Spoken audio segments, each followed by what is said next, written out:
Que el Señor les bendiga.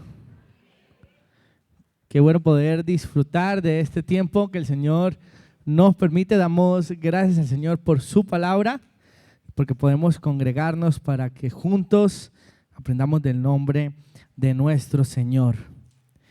Vamos a estar orando al Señor y pedimos que Él sea guiando nuestras vidas durante estos minutos cuando vamos a estudiar su palabra, pidiendo que su Espíritu Santo sea hablándonos y que de esa manera podamos también aprender del Señor, podamos también evaluar nuestra vida a la luz de las Escrituras.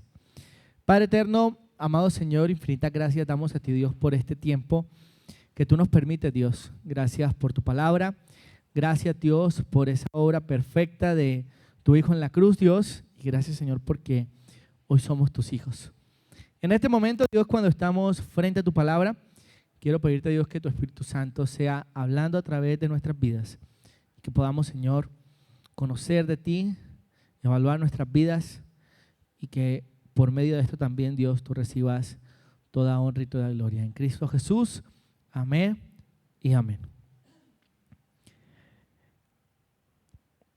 El 25 de junio del 2009 murió un cantante famoso a nivel mundial, el popularmente conocido por el mundo, el rey del pop, Michael Jackson, un hombre que murió estando en su casa y luego de su muerte, pues muchas de su fanaticada empezaron a llorarle, a lamentarse por toda esta, tragedia que sucedió y fue un hecho que para muchos allegados a este personaje, a sus fanáticos y todo esto causó gran conmoción.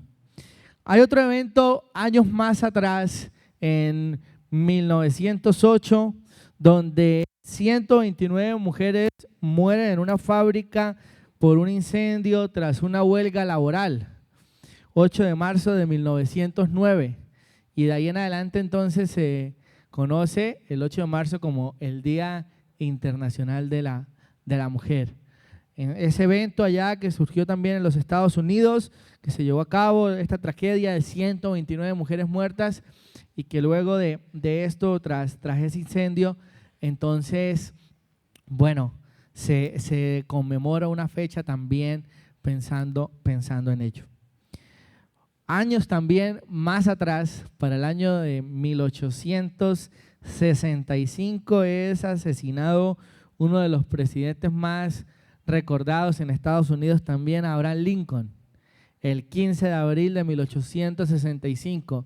Un presidente que es recordado entonces como aquel que preservó la unidad y abolió la esclavitud. Y es interesante mencionar, estos tres personajes o estos tres hechos, como otros más que han ocurrido a lo largo de la historia, donde tras una muerte se recuerda algo o llega a conmemorarse también algo. Pero hay una muerte muchísimo mayor a ello, que recordamos hoy en día, que es realmente valiosa. Estos fueron personas que murieron, pero que no sucedió más allá luego de su muerte. Y hablar de la muerte de Cristo nos lleva entonces a recordar ese acto sacrificial perfecto de nuestro Salvador en la cruz del Calvario. Y en esta oportunidad entonces, mis hermanos, vamos a estar hablando acerca de ello, de una muerte terrible e impactante, hablando de la muerte de Cristo, una muerte que fue terriblemente impactante, una muerte que impactó, una muerte que entonces recordamos hoy y que vamos a mirar a la luz de la palabra qué sucedió, qué sucede, qué se originó tras esta muerte, la muerte de nuestro Salvador.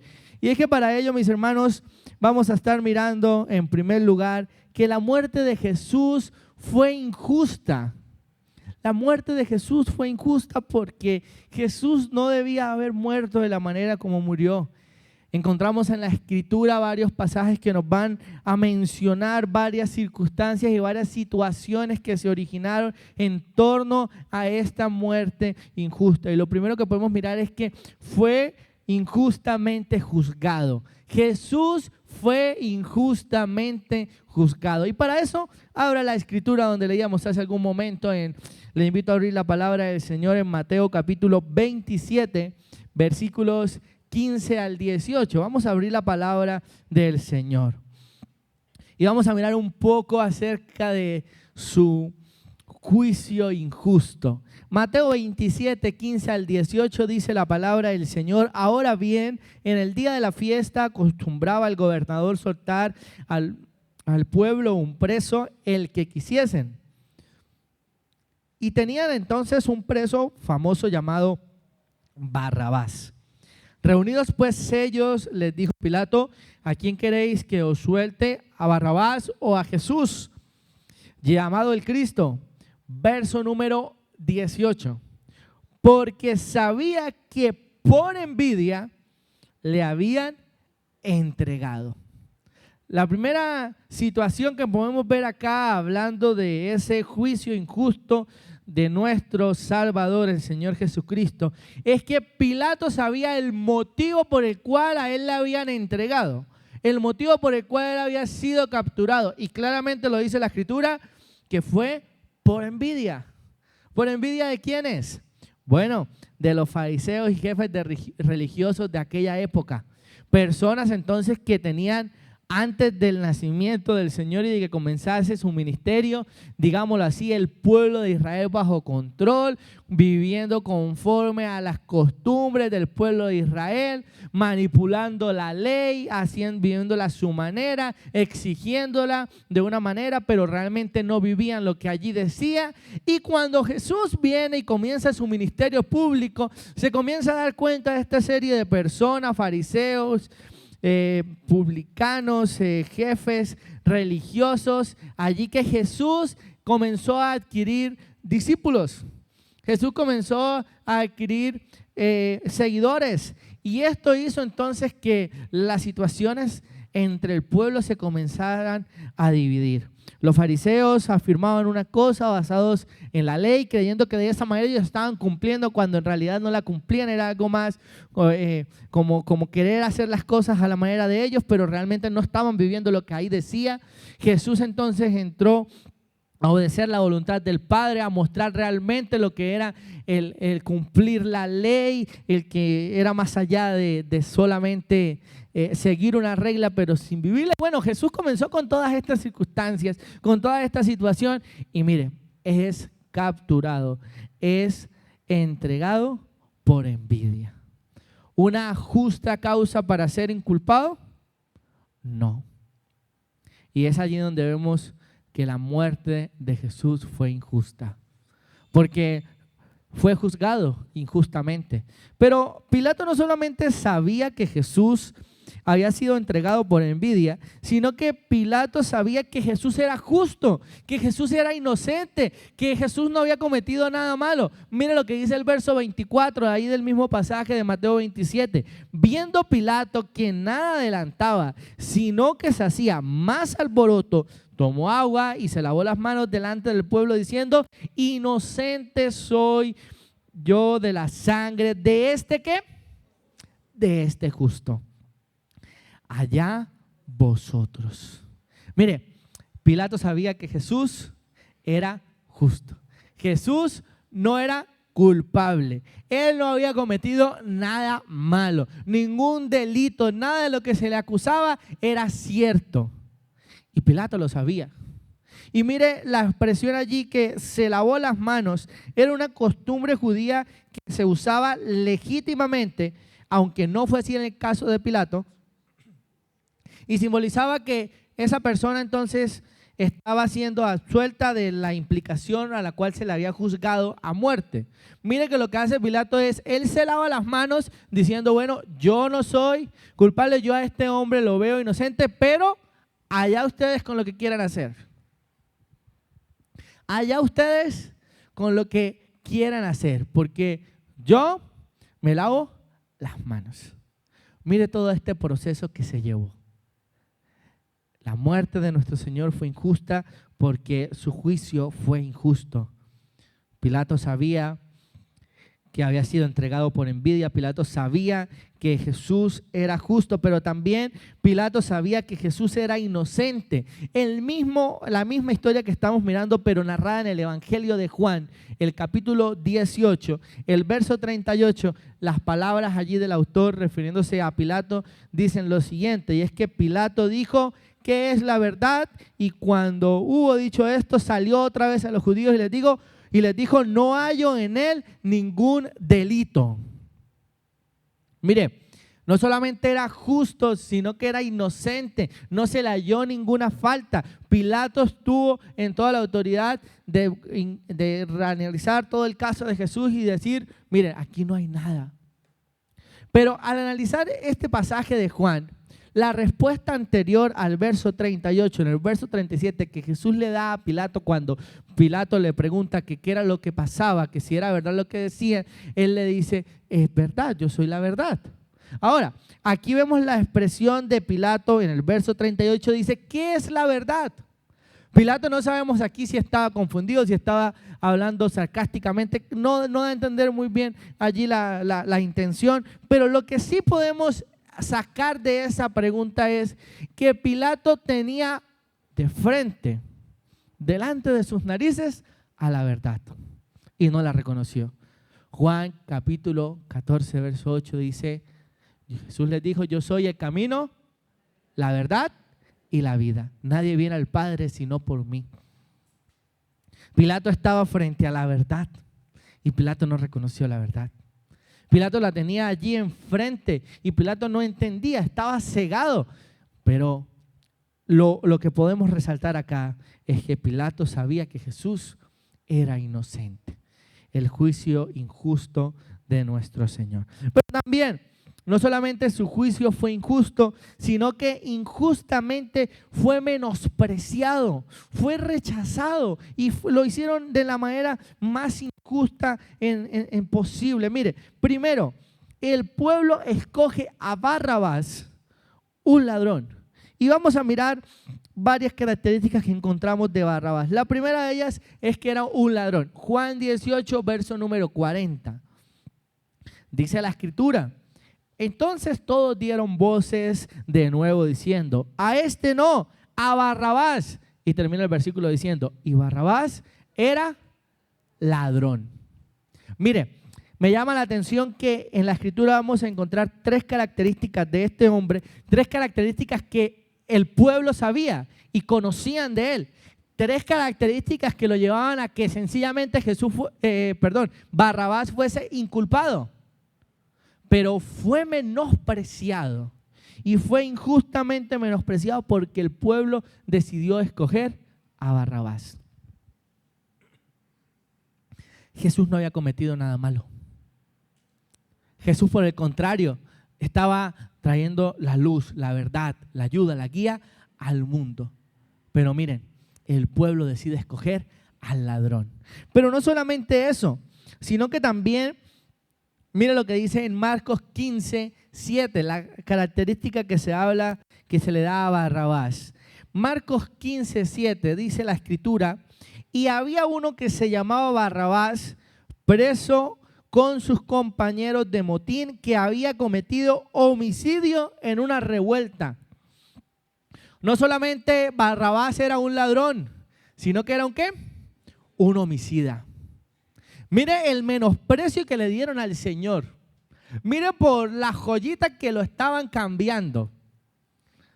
Miren, ladrón, homicida, y en Mateo 27, 16 dice que era un preso famoso. Versículo que leíamos anteriormente. ¿Qué significa esto? Que era una persona que ya la gente de aquel entonces sabían qué hacía, quién era. Posiblemente había sido encarcelado anteriormente. Pero llegamos a apreciar a la luz de la palabra tres características que nos muestran la situación que hay de un hombre perverso, malo, que merecía la muerte, a un hombre justo en el cual no se le encontró mancha ni tacha. Mis hermanos, pregúntese por un momento, ¿qué está escogiendo hoy para su vida? ¿A Jesús, el que no tiene mancha, ni tacha, ni contaminación, o al Barrabás de hoy llamado el mundo, perverso, lleno de maldad? ¿Qué está escogiendo? ¿A quién escoge usted? ¿A Jesús? ¿A seguir, a obedecer a su palabra, a vivir bajo su voluntad, a creer en Él? ¿O al mundo, al Barrabás de hoy, aquello que está completamente perverso, contaminado, lleno de maldad? Lamentablemente, el pueblo menospreció al Salvador del mundo. Y cuidado con caer en el menosprecio del Salvador del mundo, escogiendo y colocando en primer lugar los deleites temporales del pecado, las cosas que el mundo ofrece, y no al Señor Jesucristo. Mis hermanos, la muerte del Señor fue injusta por ello. Pero también fue injustamente maltratado. La muerte del Señor Jesús fue injusta porque Jesús fue injustamente maltratado. Ya sabemos, Jesús no había cometido ningún pecado, ningún delito. Se le estaba juzgando por algo que él no había hecho. Y el proceso que le dieron para tratarlo, lo trataron como el más vil criminal que existía. Tanto así que fue maltratado injustamente. Y vamos a mirar la palabra del Señor ahí donde estamos en Mateo 27, versos 27 y 28. Mira lo que dice la Escritura. Mateo 27, 27 y 28 dice la palabra del Señor. Entonces los soldados del gobernador llevaron a Jesús al pretorio y reunieron alrededor de él a toda la compañía, y desnudándole le echaron encima un manto de escarlata. Los soldados lo desnudaron y le echaron un manto encima. Es interesante mirar, bueno, al pretorio era un lugar que pertenecía al recinto, a la residencia de Pilato como gobernador, y habla de la compañía. Resulta que la compañía era un grupo de 600 soldados. Un grupo de 600 soldados que estaban a cargo de este hombre, y que esta compañía, y como dice la Escritura, toda la compañía, ¿qué fue lo que hicieron? Desnudaron y le colocaron una manta a Jesús. La manta era símbolo de burla, queriéndolo tratar como un rey. Pero mire, lo desnudaron, un hecho vergonzoso. Mire, Jesús debía pasar por esta injusta situación de vergüenza, de maltrato. No, Jesús no había cometido nada malo, pero mire, lo vivió por amor a usted y a mí. La muerte del Señor es terriblemente impactante porque fue injustamente su muerte. Su juicio fue injusto. Fue injustamente maltratado.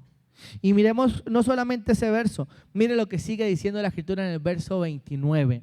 Dice: y pusieron sobre su cabeza una corona tejida de espinas y una caña en su mano derecha, e hincando la rodilla delante de él, le escarnecían diciendo: salve, Rey de los judíos. Mire esta situación también. Una corona de espinas, se la colocaron en su cabeza. Una caña, especie de un cetro. ¿Para qué? Para burlarse de él, para hacerle venia burlándose. Ay, sí, salve, Rey de los judíos, adoremos, aleluya, Rey de los judíos. Era burla, era un maltrato. Hoy en día el nombre que le pudiésemos dar a eso era maltrato psicológico.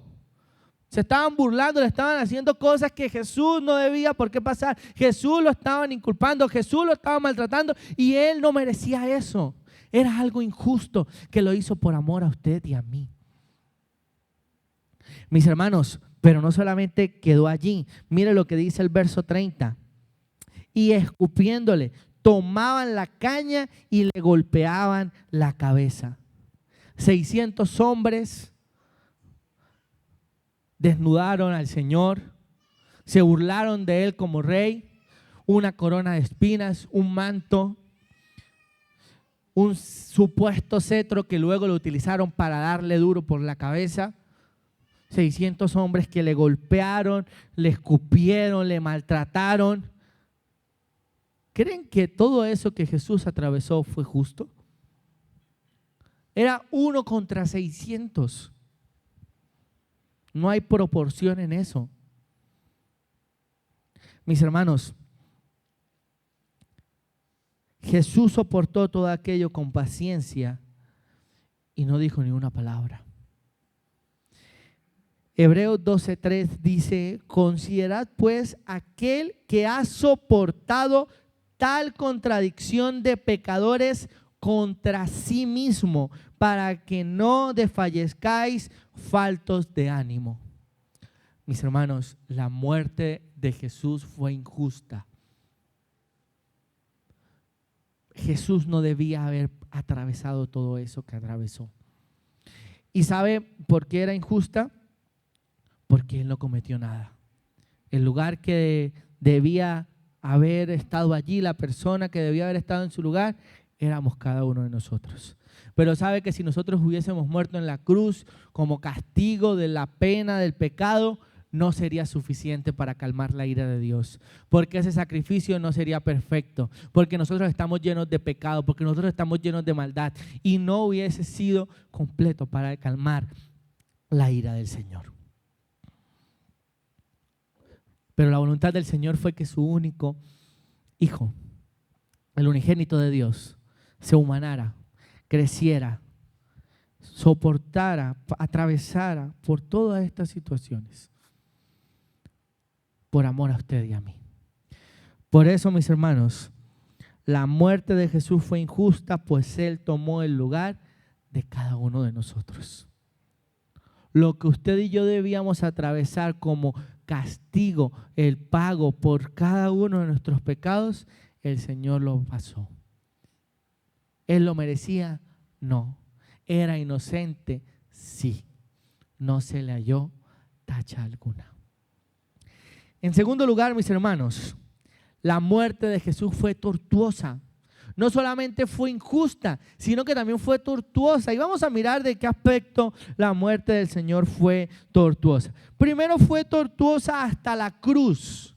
Ese camino, eso que Él tuvo que atravesar para llegar al lugar donde Él iba a ser crucificado.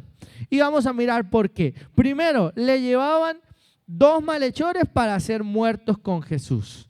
Resulta que la idea de morir en la cruz era una muerte vergonzosa, trágica, considerada una de las peores muertes de aquel entonces, y Jesús tuvo que atravesar eso siendo inocente, sin cometer ningún mal, sin cometer ningún pecado. Por eso fue tortuosa, algo terrible, algo doloroso, algo triste, algo que Jesús no debía pasar, pero Jesús lo atravesó por amor a usted y a mí.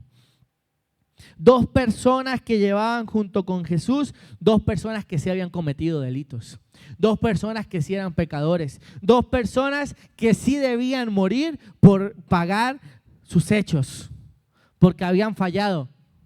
Pero Jesús, ¿qué cometió? Jesús, ¿qué mal hizo? Él no hizo ningún mal. Y ahí estaba Jesús. Pero no solamente eso, sino que en ese camino aparece en escena un hombre que también podríamos mencionar, para él fue tortuoso porque era alguien que pasaba por el lugar y le obligaron a que cargase la cruz. ¿Sabe que cuando las personas eran juzgadas a morir, sentenciadas a morir en la cruz, ellos debían llevar su propia cruz? Y en ese camino Jesús ya venía de horas de haber sido golpeado, escupido, abofeteado, tenía la corona de espinas. Jesús ya no aguantaba y entra en escena en Marcos capítulo 15, verso 21, un hombre llamado Simón de Cirene. Dice la escritura que obligaron a uno que pasaba, a Simón de Cirene, padre de Alejandro y de Rufo, que venía del campo, a que llevase la cruz. Mire, él estaba solamente pasando por allí, venía de su lugar del campo. Él no estaba pendiente de lo que estaba pasando. Tal vez ni sabría qué era lo que estaba sucediendo en ese momento. Y a él también lo obligaron a que cargase la cruz. ¿Merecía tal vez Simón de Cirene cargar la cruz? Sí, por sus pecados. Pero el que estaba iba a morir y ocupar su lugar era Jesús. Y fue tortuosa entonces la muerte del Señor hasta la cruz. Pero no solamente eso, sino que en ese camino, en ese recorrido, según Marcos capítulo 15, verso 23, dice la escritura, y le dieron a beber vino mezclado con mirra, mas él no lo tomó. Resulta que esta mezcla era algo que se daba como especie de un calmante para soportar el dolor y todo lo que venía atravesando tras los largos golpes, todo el cansancio físico, emocional, todo lo que Jesús había atravesado. Y aquí en este momento, ya no pudiendo más, a él le ofrecen esto. Pero es interesante la última parte del verso, dice, mas él no lo recibió. Porque Jesús iba a cargar el peso del pecado de todos nosotros. La voluntad del Padre era que Jesús cargase el peso del pecado de todos nosotros. Por eso su muerte fue tortuosa. Porque en ese recorrido a la cruz fue tortuoso para él. Pero no solamente eso, sino que fue tortuosa en la crucifixión, la manera como iba a morir. Y es que, ¿qué pasaba, mis hermanos? En Marcos, allí donde estamos, 15, 26 y 27, dice que era la hora novena cuando le crucificaron, y el título escrito en su causa era el Rey de los Judíos. El título que se le colocaba allí era el delito al cual se le había sido sentenciado. Y ese texto estaba escrito en hebreo, griego y latín, y el título que decía Rey de los Judíos. ¿Delito que Jesús fuese el Rey de los Judíos? No, porque Él lo era. Pero el hecho de cómo lo colocaron allí, aparte de ser de burla, algo por lo cual lo estaban sentenciando injustamente, como ya lo veíamos, porque no había nada por lo cual se le pudiese juzgar por eso. Era algo cierto, era algo real. Pero el pueblo de aquel entonces, las personas no estaban aceptando esta situación. El pueblo de Israel no quería aceptar que el Rey de los Judíos había venido. No querían aceptar que había nacido en un pesebre, que estaba con los huérfanos, con los desamparados, con las viudas, con los menospreciados, que a eso fue que vino a salvar. La gente de aquel entonces no podía entender eso y por eso le crucificaron. Por eso la muerte de Cristo fue tortuosa. Pero no solamente eso, sino que lo crucificaron en medio de dos ladrones. Lucas 23, 33 dice, y cuando llegaron al lugar llamado La Calavera, le crucificaron allí y a los malhechores, uno a la derecha y otro a la izquierda. Esos mismos personajes que verían junto con él, ahí también, mire, en la crucifixión, en su manera de morir, vergüenza estaba pasando el Señor. Era algo tortuoso que no merecía atravesar nuestro Señor, pero lo hizo por amor a cada uno de nosotros. Y es interesante mirar que las palabras del Señor en ese momento, teniendo todo el poder, toda la potestad, la autoridad de que Él, siendo el Hijo de Dios, poder bajarse de la cruz como si nada, y no haciéndolo, y no tampoco pidiéndole al Padre que juzgara a aquellas personas que estaban allí, que estaban atravesando por todo esto, que lo estaban haciendo pasar, que habían orquestado toda esta situación. Jesús lo que le dice al Padre en el verso 34 de Lucas 23, donde estamos, lo que Jesús le dice es: Padre, perdónalos porque no saben lo que hacen. Jesús, teniendo todo el poder y la autoridad para reprender a estas personas y pedir al Padre que lo hiciera, Jesús lo que hace es interceder delante del Padre. Señor, perdónalos porque no saben lo que hacen. Señor, ellos están mal, están errados, perdónalos porque no saben lo que hacen. Pensemos en esta situación. Tener la autoridad, el poder, el dominio de poder ejecutar algo contra ellos que me están haciendo mal. Y lo que hago es hacerle un bien. Difícil. Difícil. Por eso fue tortuoso. Porque Jesús tenía el poder para reprenderlos, para bajarse de la cruz si bien quería hacerlo. Pero mire que Jesús, pudiendo hacer, no lo hizo por amor a cada uno de nosotros. Mis hermanos, no eran conscientes estas personas de toda su maldad, de todo su pecado. no reconocieron que Jesús era el Hijo de Dios, que Él era la verdad. Y sabe que muchas veces en nuestra vida pasa que muchos no quieren entender y comprender que Jesús es la verdad. Se es necio a recibir el mensaje. Estas personas tuvieron el privilegio de tener al Salvador allí de frente. Y mire, en vez de adorarlo, de recibirle, mire todo lo que le estaban haciendo. Hoy en día tenemos la palabra. La tenemos enfrente a nosotros. Podemos leerla libremente, podemos estudiarla, escudriñarla. Mis hermanos, no la menospreciemos. Así como estas personas estaban menospreciando al Salvador del mundo. Pero no solamente eso, sino que no solo la muerte de Jesús fue tortuosa en el camino a la cruz, en la crucifixión, sino que estando allí clavado en la cruz misma, también fue algo tortuoso para nuestro Salvador. ¿Y por qué? Porque vamos a mirar una lista de personajes que, mire, estando Jesús ya clavado, no bastándole con todo lo que le hicieron, con todo lo que le maltrataron, le escupieron, le abofetearon, lo juzgaron injustamente, le montaron falso testimonio diciendo que había hecho esto y aquello cuando no era así. Allí estando en la cruz, Jesús también tuvo que soportar la burla, el escarnio de un grupo de personas que la Biblia también lo registra. Por eso, el estar allí mismo en la cruz, no importaba que ya estaba muriendo, que estaba clavado con su cuerpo desgarrado, maltratado, no importándole eso, aparecen una lista de personas que empiezan a burlarse, a torturarle y a gritarle cosas todavía. Mire, las primeras personas que podemos mirar están en Lucas 23:35. Lucas 23:35. Mire lo que dice la Escritura. Y el pueblo estaba mirando. Y aún los gobernantes se burlaban de él diciendo, a otro salvó, sálvese a sí mismo, si es el Cristo, el escogido de Dios.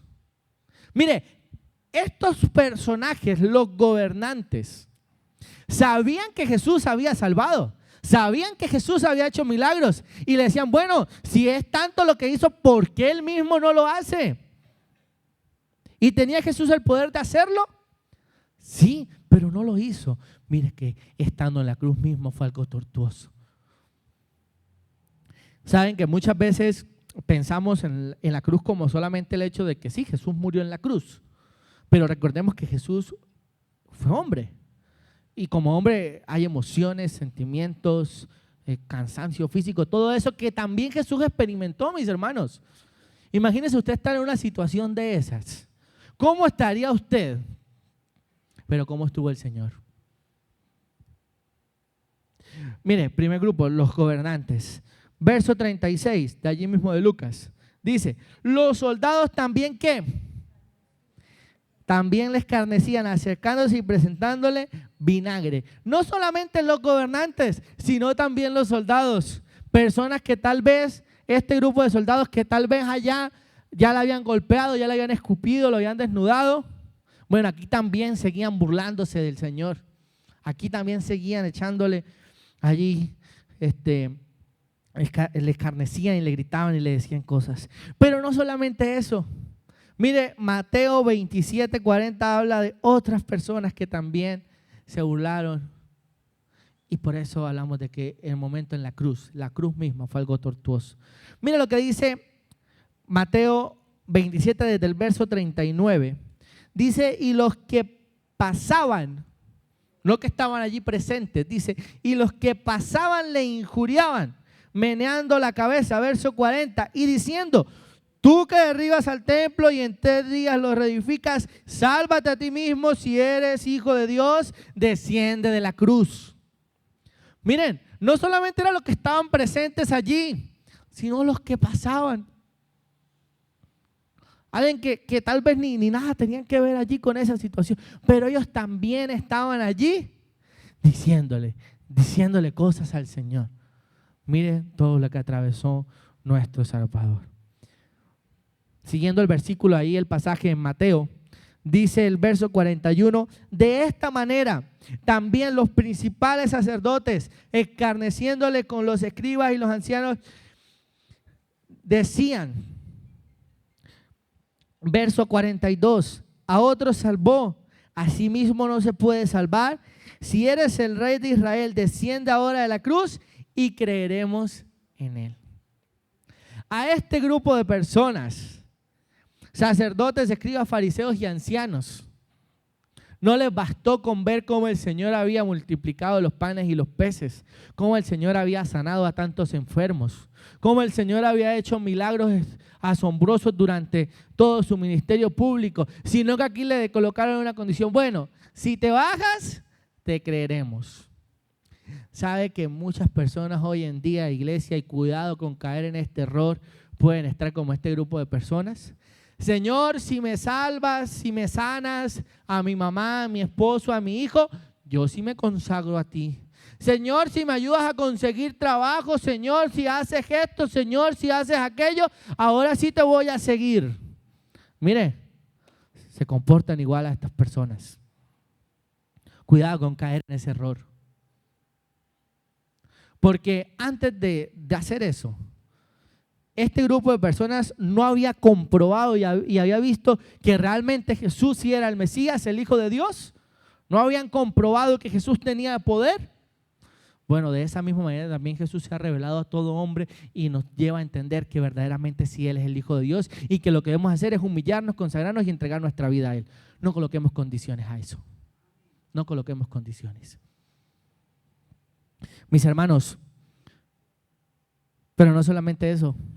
Ahí mismo, verso 44, el último grupo de personas.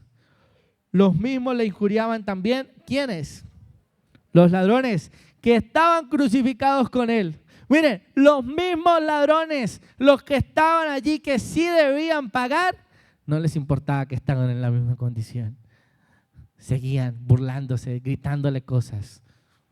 Mis hermanos, la misma cruz para el Señor fue tortuosa. Su camino, la crucifixión y estar en la misma cruz fue algo tortuoso para el Señor. Por eso decimos que la muerte de Jesús fue tortuosa, pues Él soportó todo por amor. ¿Tenía el poder Jesús de bajarse de la cruz, de evitar pasar por eso? Sí, lo tenía. Pero por amor lo hizo, obedeciendo a la voluntad del Padre. Recordemos cuando Él estaba allá en Getsemaní orando, le dijo: Señor, si es posible, pase de mí esta copa, pero no se haga mi voluntad, sino la tuya. ¿Tenía Jesús el poder para bajarse de la cruz, para no atravesar por eso? Sí lo tenía, pero era la voluntad del Padre. Y por amor y obediencia atravesó por todo eso para cada uno de nosotros darnos salvación y vida eterna. Por eso, mis hermanos, la muerte de Jesús no solo fue injusta, la muerte de Jesús no solo fue tortuosa, sino que la muerte de Jesús, en tercer lugar, fue impactante. La muerte del Señor Jesús fue impactante. Y vamos a mirar por qué fue impactante. Vamos a mirar, y lo primero es que fue impactante en hechos sobrenaturales. Y vamos a mirar cuáles hechos sobrenaturales sucedieron entonces allí. Mateo 27, estamos allí en Mateo 27. Mira lo que dice el verso 51. Y he aquí, el velo del templo se rasgó en dos, de arriba abajo, y la tierra tembló y las rocas se partieron.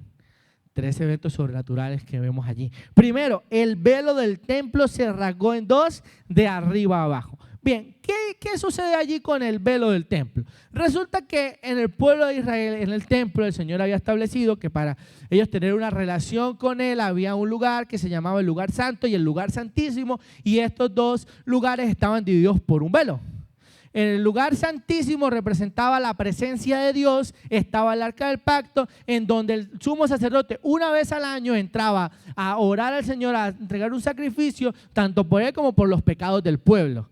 Significaba que había un intermediario entre Dios y el hombre para acercarse a tener esa relación con el Señor. El primer acto sobrenatural que aparece cuando Jesús muere en la cruz es que esa interferencia que había entre nosotros y Dios se rompe. representada con que el velo del templo se rasgó. Es allí el primer evento sobrenatural. No fue un hombre o el sumo sacerdote que fue allá en el momento y fue a cortarlo, no. Fue Dios mismo que cortó el velo. ¿Para qué? Para que pudiésemos tener entrada libre ante el trono de la gracia y ya no necesitar de ningún intermediario, sino que Jesús es nuestro intermediario entre Dios, entre nosotros y Dios, y por eso ya nosotros entramos libremente al trono de la gracia y podemos tener una comunión directa con el Señor. Podemos orar libremente y tener esa relación personal y directa con el Señor.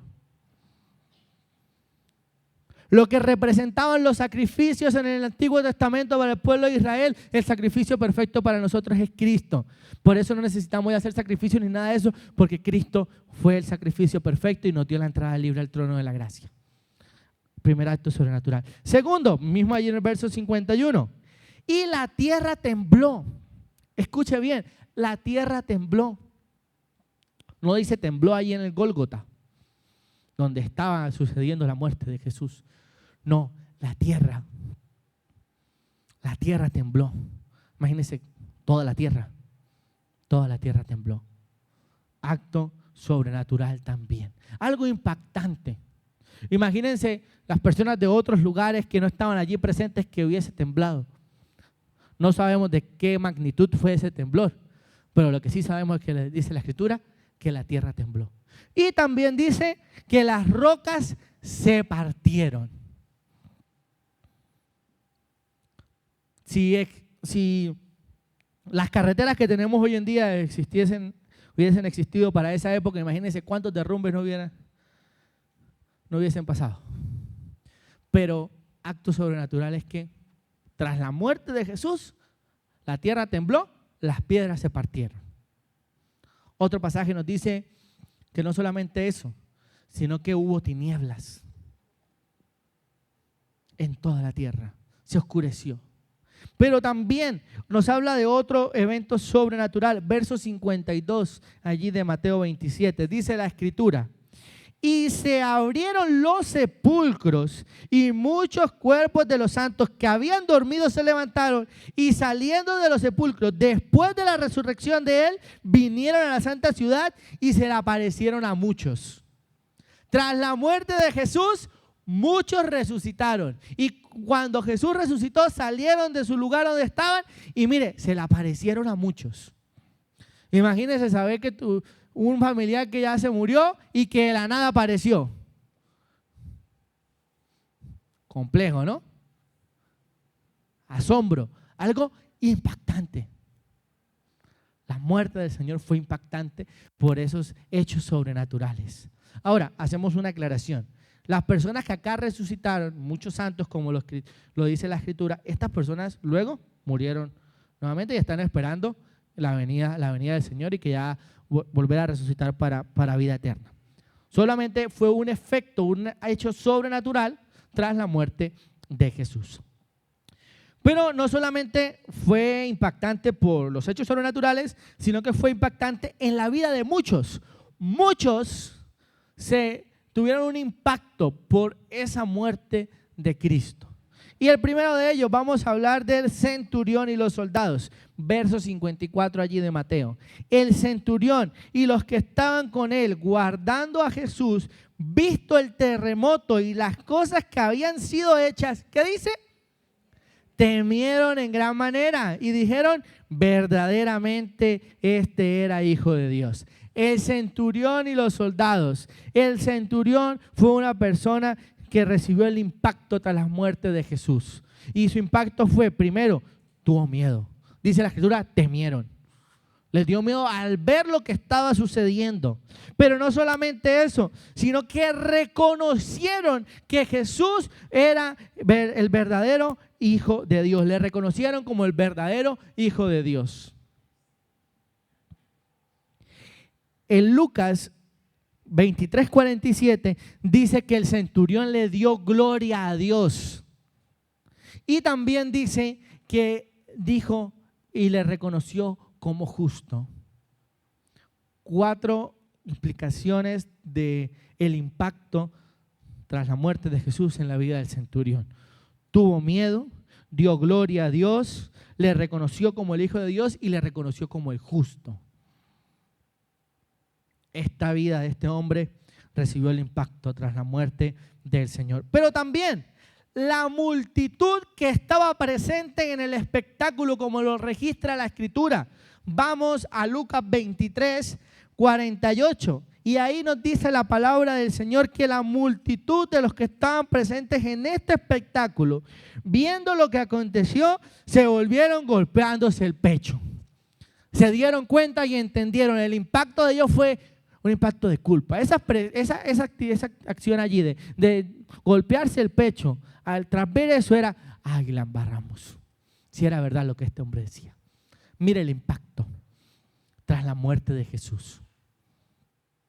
El centurión y los soldados, la multitud que estaba presente, pero también otro hombre, José de Arimatea. Verso 50 al 53, allí de Lucas donde estamos. Había un varón llamado José de Arimatea, ciudad de Judea, el cual era miembro del concilio, varón bueno y justo. Este, que también esperaba el reino de Dios, no había consentido el acuerdo ni en los hechos de ellos. Fue a Pilato y pidió el cuerpo de Jesús, y quitándolo lo envolvió en una sábana y lo puso en un sepulcro abierto en una peña, en el cual aún no se había puesto a nadie. Mira el impacto de este hombre, José de Arimatea, un principal también allí de la parte religiosa del pueblo, del concilio. Él no había estado de acuerdo con lo que había sucedido. Él esperaba al Salvador. Él sabía que Jesús era el Hijo de Dios, y tanto fue el impacto que él fue ante Pilato y le pidió el cuerpo para depositarlo en una tumba. Otro hombre que recibió el impacto tras la muerte del Señor Jesucristo. Y tras la muerte del Señor Jesucristo, mis hermanos, cada uno de nosotros también ha recibido su impacto, porque hemos creído, porque creemos que Jesús es el Hijo de Dios y que Él vino a la tierra a morir por cada uno de nosotros. Pero no solamente eso, sino que fue impactante, causando dudas, pensando, ¿realmente esto sucedió? ¿Qué va a pasar ahora? Y a la primera persona a la cual le dio estas dudas y fue de impacto fue al mismo Pilato, porque Pilato verificó la muerte de Jesús con el centurión, con aquella persona que anteriormente había reconocido que verdaderamente Jesús era el Hijo de Dios. Mira lo que dice la Escritura ahora en Marcos capítulo 15. Marcos 15, dice la palabra del Señor, versos 43 al 45. José de Arimatea, miembro noble del concilio, que también esperaba el reino de Dios, vino y entró osadamente a Pilato y pidió el cuerpo de Jesús. Verso 44, Pilato se sorprendió de que ya hubiese muerto, y haciendo venir al centurión le preguntó si ya estaba muerto. Pilato no podía entender que de pronto tan rápido se hubiese muerto, y él quedó asombrado, quedó impactado de este suceso. Entonces, verso 45 dice, informado por el centurión, dio el cuerpo a José. Pilato se asombró, fue de impacto que Jesús ya hubiese muerto. Pero no solamente eso, sino que también aparecen en escena otros personajes también. Y es que, bueno, antes de llegar a ello, a esos personajes, causó dudas y hizo que la tumba fuese sellada con una piedra. En Mateo 27, 60 dice la Escritura, y puso en su sepulcro nuevo que había labrado en la peña, y después de hacer rodar una gran piedra a la entrada del sepulcro, se fue. Verso 62, mira lo que dice la palabra. Al día siguiente, después de la preparación, se reunieron los principales sacerdotes y los fariseos ante Pilato diciendo, Señor, nos acordamos que aquel engañador dijo viviendo aún, después de 3 días resucitaré. Verso 64, manda pues a que se asegure el sepulcro hasta el día 3, no sea que vengan sus discípulos de noche y lo hurten y digan al pueblo, resucitó de entre los muertos, y será el postrer error peor que el primero. Y Pilato les dijo, allí tenéis una guardia, id a asegurarlo como sabéis. Entonces ellos fueron y aseguraron el sepulcro, sellaron la piedra y poniendo la guardia. Mis hermanos, fue de impacto que causó dudas que dijeron, bueno, hay que asegurar esto porque puede que no resucite. De eso, estas personas aquí, los sacerdotes, esos creían que Jesús no iba a resucitar. Dijeron, no, miren, no vaya a ser que lleguen sus discípulos y digan que resucitó y miren, nos dañan todo lo que ya logramos. Causó dudas. Porque bueno, y ahora, miren qué pasará. Mis hermanos, la muerte de Jesús fue terriblemente impactante porque Él fue juzgado injustamente. Porque fue una muerte tortuosa, pero fue impactante porque hasta nuestros días seguimos hablando de eso. La muerte de Jesús fue impactante, pues hasta nuestros días seguimos hablando de ella, de su muerte. Una muerte gloriosa, una muerte por amor, una muerte que no debía haber sucedido porque Jesús no lo merecía, pero sí para darnos salvación a nosotros y gracias al Señor por eso. Por eso, mis hermanos, no tomemos a la ligera la obra de Cristo en la cruz. Miremos todo lo que hemos podido estudiar hoy y contemplemos ese acto del Señor. Recuerde que su muerte nos dio vida, vida en abundancia. Por eso démosle gracias a Dios por la obra salvífica, su Hijo en la cruz. Nos dio vida, la muerte del unigénito, del Hijo de Dios, nuestro Salvador. Y debemos tener la plena seguridad entonces que Jesús murió, pero que resucitó al tercer día. Que Jesús no se quedó en la tumba. Como dice una canción, en la tumba de Mahoma están los huesos de Mahoma, en la tumba de Buda están los huesos de Buda, pero ¿dónde están los huesos de Jesús? En la tumba no están porque Jesús resucitó y la iglesia le espera. Amén. Esperamos a nuestro Salvador, mis hermanos, y gracias al Señor por eso. Gloria sea a nuestro Dios. Mis hermanos, esa muerte de Cristo era necesaria, así como lo dice Romanos 3:23. Dice, por cuanto todos pecaron y están destituidos de la gloria de Dios. Por cuanto todos somos pecadores, necesitábamos del sacrificio perfecto de Cristo para darnos vida y vida en abundancia. Por cuanto todos pecaron y están destituidos de la gloria de Dios, siendo justificados gratuitamente por su gracia mediante la redención que es en Cristo Jesús, a quien Dios puso como propiciación por medio de la fe en su sangre para manifestar su justicia a causa de haber pasado por alto en su paciencia los pecados pasados. Gloria a Dios porque Cristo vino a morir por nosotros, pero Cristo no se quedó en la tumba. Cristo resucitó y como iglesia le esperamos. Mi hermano, le invito a que se coloque en pie y demos gracias al Señor.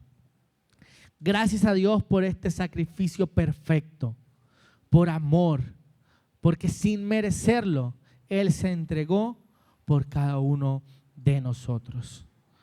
Padre amado, Dios eterno, infinitamente damos gracias a ti, Señor. Gracias, Padre, por tu sacrificio perfecto. Dios, enviaste a tu Hijo que injustamente murió, que atravesó una muerte tortuosa, una muerte de impacto, Dios, pero que gracias a esa muerte podemos decir, soy hijo de Dios. Padre celestial, perdona nuestros pecados, Dios. Gracias por obrar a nuestro favor por medio de tu Hijo. Y si en esta mañana, Padre, hay alguna persona que quiera recibir al Señor en su corazón y quiera reconocerle y aceptarle como el único y suficiente Salvador, la única persona que ha muerto pero que resucitó y que la iglesia le espera. Si quieres recibir a Cristo como tu Salvador, me gustaría orar por ti. ¿Hay alguien en esta mañana que quiera aceptar a Cristo como su Salvador? Me gustaría que levantara la mano. El Señor te bendiga. El Señor te bendiga. Es la obra soberana del Señor. Es el Señor obrando a nuestro favor. Sin merecerlo, Él lo hizo por amor. Quiero invitar a que ores conmigo. Padre celestial, doy gracias por tu obra de tu Hijo en la cruz. Reconozco que soy pecadora, que soy pecador y que necesito de tu gracia. Gracias, Dios, porque tu muerte en la cruz, la muerte de tu Hijo, me da libertad de la condenación eterna del pecado. Te recibo como mi único y suficiente Salvador. Gracias, Dios, por tu obra. Gracias, Padre, por tu iglesia. Y gracias, Dios, por tu palabra. En Cristo Jesús. Amén y amén.